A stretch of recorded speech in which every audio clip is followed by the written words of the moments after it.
Hi, babe. Hi. Ganda mo today. Siyempre. Pwede favor, babe. Ano po lang? Hindi ka utang. May sakit kasi yung papa ko.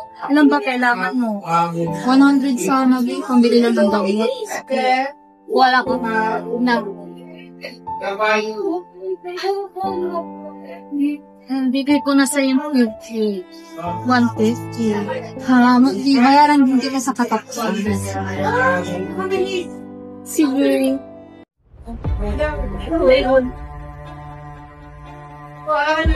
Di ba siya yung may utang sa akin? Hanggang wala mo kaya utang naman sa iba. Siya sabi sa akin.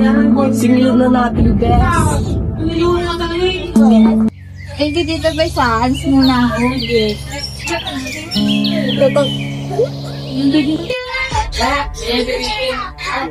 Ay, salamat. Nakautang din.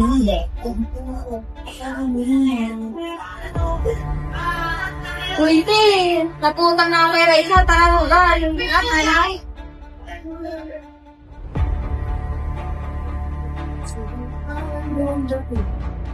Saan mo lang po yung pera mo, Mari? Sa pumari ko ito. Wala, ubus lang pala yung pera ko. Talo ka. Ano ba yan? Ubus na lang yung pera. Tugal, tara, utang tayo kayo. Tara, utang na tayo.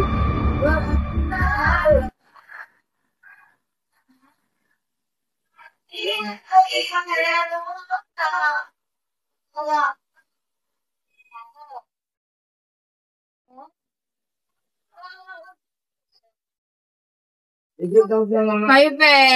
Sige mo masok. Hi, be. Pwede ulit umutang.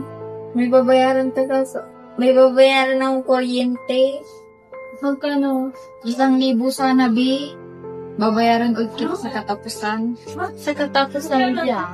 Oo, be. Ang dami.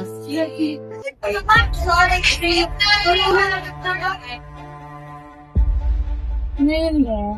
Hindi kayo pumasok. Sige. Ay, andyan pala si yung mautang. Ako ba tatay dito? Sige. Dapat di mo siya pinautang. Sabaya mo naman kaya.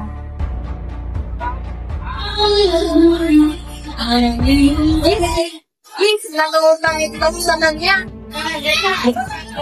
Ano mo ba yung tara ko? Ano yung brand kami? Ay, mabiyara sa yung dogs nila. Ito mas bagay sa'yo. Para ko? Sorry ko.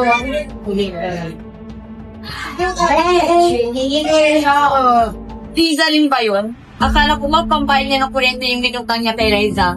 Isusumbog ko to. Wala! Nakita niya ako! Kailangan malis!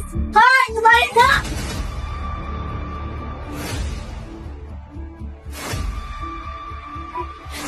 Shit!